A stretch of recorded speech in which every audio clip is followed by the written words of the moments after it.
विद्यार्थियों, आज हम आलोचना करेंगे आलोक भाग 2 के अंतर्गत यानी 10वीं कक्षा की पाठ्यपुस्तक से कायर मत बन कविता के संपूर्ण प्रश्न उत्तर। कायर मत बन कविता और कवि नरेंद्र शर्मा की संक्षिप्त जानकारी मैंने आप लोग को अगली वीडियो में मैंने दे दिया है। अगर उसको आप दोबारा सुनना चाहते हैं तो मेरे लिंक उसका डिस्क्रिप्शन में है, जाके चेक कर सकते हैं। तो चलिए बात करते हैं प्रश्न उत्तर के बारे में। बोध एवं विचार, सही या गलत रूप में उत्तर दो। क में है कवि नरेंद्र शर्मा व्यक्तिवादी गीति कवि के रूप में प्रसिद्ध हैं, आंसर होगा सही। ख नंबर में दिया है नरेंद्र शर्मा की कविताओं में भक्ति एवं वैराग्य की स्वर प्रमुख हैं, आंसर होगा गलत। पंडित नरेंद्र शर्मा की गीत प्रतिभा के दर्शन छोटे अवस्था में ही होने लगे थे, जवाब होगा सही। घ नंबर में दिया है कायर मत बन शीर्षक कविता में कवि ने प्रतिहिंसा से दूर रहने का उपदेश दिया है, जवाब होगा गलत। न नंबर में दिया है कवि ने माना है कि प्रतिहिंसा व्यक्ति की कमजोरी को दर्शाती है, जवाब होगा सही। तो पूर्ण वाक्य में उत्तर दो। 2 नंबर में दिया है पूर्ण वाक्य में उत्तर दो। क में है कवि नरेंद्र शर्मा का जन्म कहाँ हुआ था, तो आंसर में आप लोग लिखेंगे कवि नरेंद्र शर्मा का जन्म उत्तर प्रदेश के बुलंदर शहर के जिलांतर्गत जहांगीर नामक स्थान में हुआ था। अगर क्वेश्चन में आपको सन नहीं पूछा है फिर भी मैं आप लोग को बता दूं 1913 में उनका जन्म हुआ था। कवि नरेंद्र शर्मा आकाशवाणी के किस कार्यक्रम से संचालक की नियुक्ति हुए थे, तो जवाब होगा कवि नरेंद्र शर्मा आकाशवाणी के विविध भारती कार्यक्रम के संचालक नियुक्ति हुए थे। ग नंबर में दिया है द्रौपदी खंडकाव्य के रचयिता कौन है, आंसर में आप लोग लिखिएगा द्रौपदी खंडकाव्य के रचयिता नरेंद्र शर्मा हैं। कवि ने किसे ठोकर मारने की बात कही है, जवाब होगा कवि ने कायरता को ठोकर मारने की बात कही है। मानवता ने मनुष्य को किस प्रकार सींचा, जवाब होगा मानवता ने मनुष्य को खून पसीने से सींचा। नेक्स्ट क्वेश्चन की ओर जाएंगे। व्यक्ति को किसके समक्ष आत्मसमर्पण नहीं करना चाहिए, व्यक्ति को दुष्ट के समक्ष आत्मसमर्पण नहीं करना चाहिए। अति संक्षिप्त में उत्तर दो लगभग 25 शब्दों में। क नंबर में दिया है कवि नरेंद्र शर्मा के गीतों एवं कविताओं की विषयगत विविधता पर प्रकाश डालो, आंसर में आप लोग लिखिए कवि नरेंद्र शर्मा के गीतों एवं कविताओं में व्यक्तिगत प्रणयानुभूति, विरह मिलन के चित्र, सुख दुख के भाव, प्रकृति के सौंदर्य, आध्यात्मिकता, रहस्यानुभूति, राष्ट्रीय भावना और सामाजिक विषमता के चित्रण विषयगत विविधता हैं। नरेंद्र शर्मा जी की काव्य भाषा पर टिप्पणी प्रस्तुत करो, जवाब में आप लोग लिखिए नरेंद्र शर्मा जी की काव्य भाषा सरल, सहज, प्रांजल एवं संगीतलय युक्त खड़ी बोली है। उन्होंने सहज प्रभावमयी भाषा के जरिए कोमल और कठोर दोनों ही प्रकार के भावों को बखूबी अभिव्यक्ति दी है। उनके साहित्य की माधुर्य, प्रसाद और सहज अलंकारिता उनकी काव्य भाषा में 3 गुण निराले हैं। कवि ने कैसे जीवन को जीवन नहीं माना है। कवि ने जो लोग कायर हैं तथा जीवन के साथ समझौता नहीं कर सकते हैं, ऐसे लोगों के जीवन को जीवन नहीं माना है। इसलिए कवि ने मनुष्य मात्र से यह आग्रह किया है कि उनके मार्ग पर आने वाली बाधाओं से वह साहस और दृढ़ता के साथ लड़े, कभी भी उनसे समझौता न करे, निराश होकर माथा न पटके, बल्कि साहस के साथ उनका सामना कर मानवता की रक्षा करे। नेक्स्ट क्वेश्चन की ओर जाएंगे। घ नंबर में दिया है कवि ने कायरता के प्रतिहिंसा से अधिक अपवित्र क्यों कहा। कवि नरेंद्र शर्मा जी ने कहा है कि हिंसा के बदले की जाने वाली हिंसा मनुष्य की कमजोरी को दर्शाती है, परंतु कायरता उससे भी अधिक अपवित्र है। मानवता सबसे अमूल्य है, श्रेष्ठ है, उसकी रक्षा केवल साहस तथा आत्म बलिदान से ही संभव है। कायर लोग इन सबसे दूर भागते हैं, इसलिए कवि ने कायरता को अपवित्र माना है। ग नंबर में दिया है कवि की दृष्टि में जीवन के सत्य और सही माप क्या है, जवाब में आप लोग लिखिए कवि की दृष्टि में जीवन के सत्य का सही माप है मानवता की रक्षा करना। इसकी रक्षा आत्म बलिदान तथा आत्मसमर्पण से ही संभव है, जो कोई साहस कर सकता है। इसलिए कवि ने लोगों से यह आग्रह किया है कि वह कभी भी कायर न बने तथा साहस के साथ बाधाओं का सामना कर मानवता की रक्षा करे। नेक्स्ट क्वेश्चन आप लोग को दिया है 4 नंबर में, संक्षिप्त में उत्तर दो लगभग 50 शब्दों में। कायर मत बन शीर्षक कविता का संदेश क्या है, आंसर में आप लोग लिखिए कायर मत बन शीर्षक कविता के जरिए कवि यह संदेश देना चाहते हैं कि हमें कायर नहीं बनना चाहिए, हमें अपने मार्ग पर आने वाली बाधाओं से वह साहस व दृढ़ता के साथ लड़े, कभी भी उससे समझौता न करे, निराश न हुए, रोए नहीं तथा कभी दुख के आंसू न पिए, बल्कि मानवता की रक्षा के लिए आत्म बलिदान दे और उसे अमर बनाए। अहिंसा की दुहाई देकर कभी भी उससे मुंह न फेरे तथा दुष्ट को अगर प्यार से समझाया न जा सके तो उनका जवाब प्रतिहिंसा से देना चाहिए। ख नंबर में दिया है कुछ न करेगा क्या करेगा रे मनुष्य बस कातर क्रंदन का आशय स्पष्ट करो।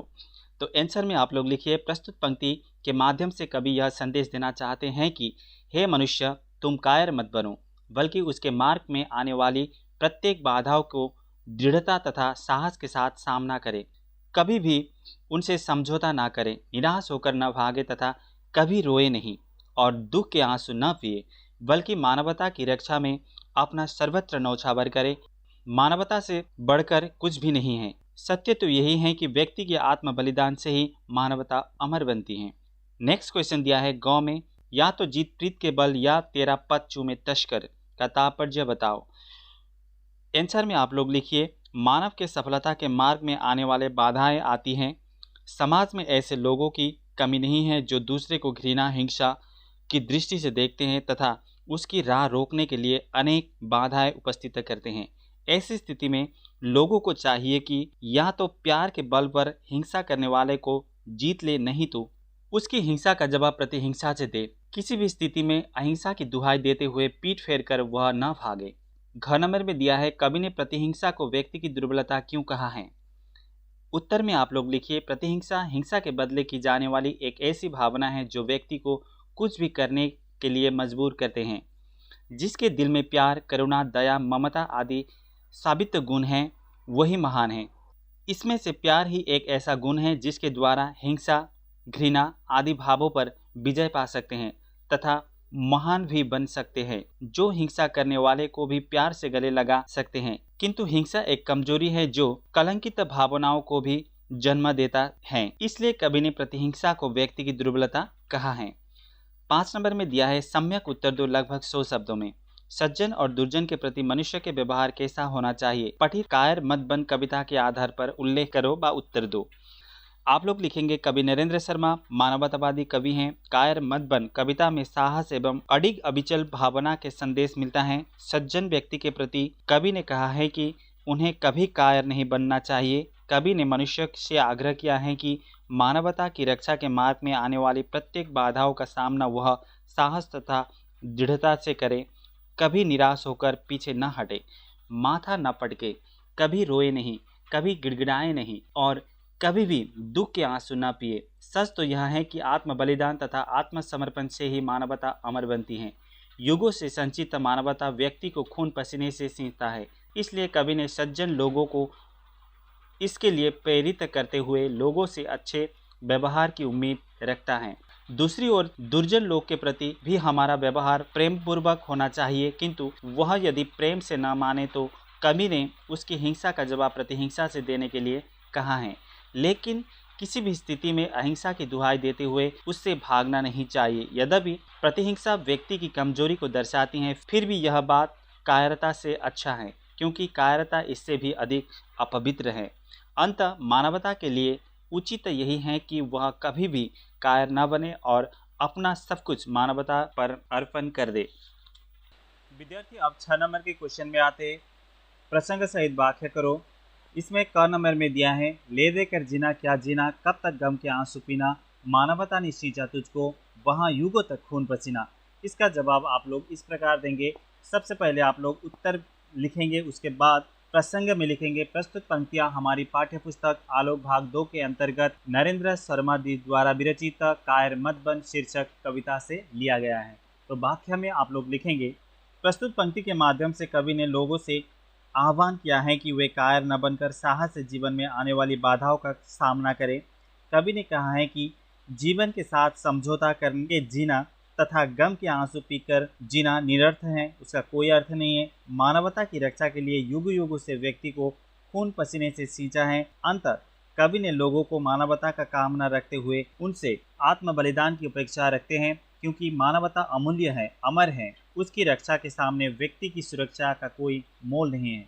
और 2 नंबर में जो आप लोग के ख में दिया है युद्ध देही कहे जब पामर दे न दुहाई पीठ फेर कर, या तो जीत प्रीत के बल पर या तो पच्चू में तस्कर। इसका जवाब उसी प्रकार से देंगे। आंसर में आप लोग लिखेंगे प्रसंग प्रस्तुत पंक्तियां हमारी पाठ्य पुस्तक आलोक भाग 2 के अंतर्गत नरेंद्र शर्मा जी द्वारा विरचित कायर मत बन नामक कविता से लिया गया है। तो व्याख्या में आप लोग लिखेंगे कवि कहते हैं कि मानव में सफलता के मार्ग को रोकने के लिए अनेक बाधा आती हैं। अगर कोई दुष्ट या नीच व्यक्ति किसी सज्जन का रास्ता रोकने का प्रयास करे तो उन्हें चाहिए कि या तो प्रेम से उसे गले लगा लिया जाए, नहीं तो उसको हिंसा का जवाब प्रतिहिंसा से दे। युद्धदही अर्थात लड़ाई करो कहकर कोई दुष्ट जब भी बाधा उत्पन्न करने की चेष्टा करता है तो उससे अहिंसा की दुहाई देकर भागना नहीं चाहिए, बल्कि साहस से उसका सामना करना चाहिए। तो ये रहा विद्यार्थियों आप लोग के पाठ्य पुस्तक से यानी कि कायर मत बन नामक कविता से जुड़ा हुआ सारे प्रश्न जो कि आपकी अभ्यास माला में दिया गया है। आज के लिए बस इतना ही, और वीडियो पसंद आए तो आप लोग इसको लाइक कीजिए और सब्सक्राइब कर लीजिए ताकि मैं जब अपने वीडियो अपलोड करूं तो आप तक पहुंच पाए। और अगर कुछ आपको परेशानी लगे, कुछ सवाल आपके मन में है तो मुझे कमेंट बॉक्स में पूछिए, मैं अगली वीडियो या पोस्ट में आपको उसका जवाब ज़रूर दूंगा। तो आज के लिए इतना ही।